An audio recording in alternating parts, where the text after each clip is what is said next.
सुप्रभात बच्चों। आज हम आपकी हिंदी व्याकरण दीपिका भाग 3 पढ़ने जा रहे हैं।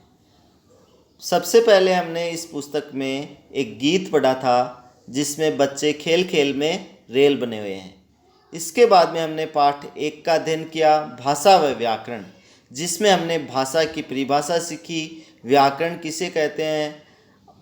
और इसके बाद में हमने पाठ 2 का अध्ययन किया जिसमें वर्णमाला व मात्राओं का अध्ययन किया था। तो बच्चों आज हम पढ़ने जा रहे हैं पाठ 3 जिसका नाम है शब्द। तो पिछली कक्षाओं में हम पढ़ चुके हैं कि वर्ण किसे कहते हैं। तो बच्चों वर्ण मुख से निकलने वाली वह छोटी से छोटी ध्वनि है जिसके और टुकड़े नहीं किए जा सकते, और इन्हीं वर्णों की सहायता से हम शब्द बनाते हैं। वर्ण 2 प्रकार के होते हैं, स्वर और व्यंजन। तो आज हम अध्ययन करेंगे इन्हीं वर्णों की को मिलाकर शब्द। तो सबसे पहले एक उदाहरण दिया गया है अदरक, ए, द, रे, क। ये 4 वर्ण दिए गए हैं। इन चारों वर्णों को मिलाकर क्या बना, एक शब्द बना अदरक, और जिसका अर्थ भी हमें समझ में आ गया। अदरक जो एक वस्तु होती है, आपने भी देखी होगी, सुबह सुबह आपकी मम्मा जब चाय बनाती है तो उसमें अदरक डालती है।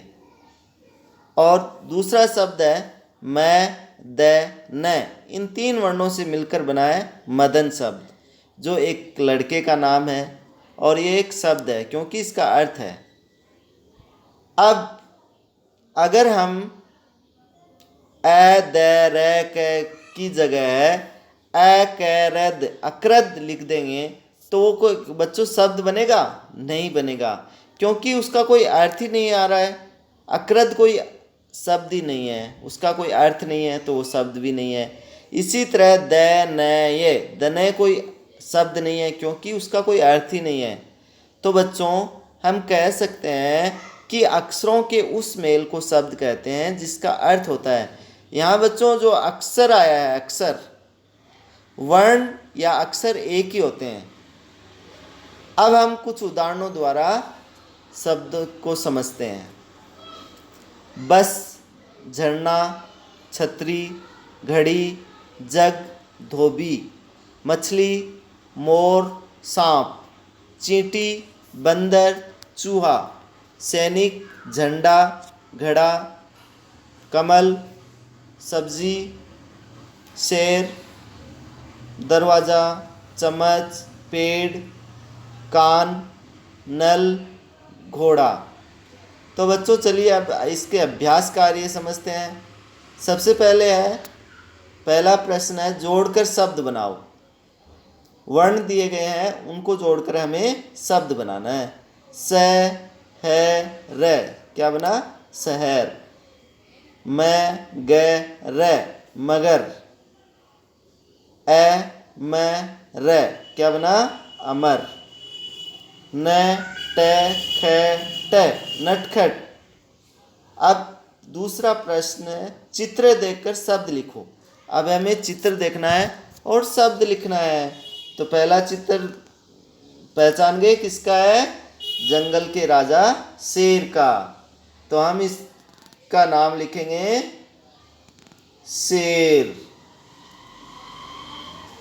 अब दूसरा चित्र है लड़की, तो हम शब्द लिखेंगे लड़की, लड़की। और तीसरा शब्द है तरबूज, तरबूज, तरबूज। और लास्ट है मछली,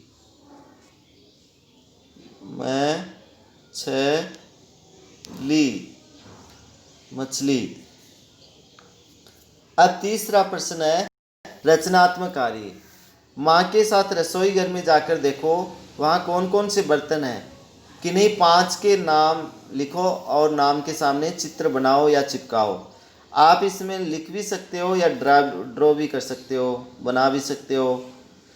तो ये आपकी एक एक्टिविटी है। आप रसोई घर में जाकर 5 बर्तन, जैसे कि कटोरी हो गई, गिलास हो गया, बेलन हो गया, थाली हो गई, प्लेट हो गई, इस तरीके से आपको 5 बर्तनों के चित्र ड्रॉ करने हैं और उनके सामने उनका नाम लिखना है। बच्चों, इतना कार्य करके आपको लगेगा कि शब्दों के बारे में आपको कितना ज्ञान हुआ है। इसका अभ्यास कार्य ज़रूर करिएगा। तब तक अपना ख्याल रखिएगा, अपने घरों में रहिए। हम सब अगली कक्षा में एक नए पाठ के साथ फिर मिलेंगे। आज का सुविचार है, बारिश की बूंदें भले ही छोटी हो, लेकिन उनका लगातार बरसना बड़ी नदियों का भाव बन जाता है। वैसे ही हमारे छोटे छोटे प्रयास भी जिंदगी में बड़ा परिवर्तन ला सकते हैं। धन्यवाद।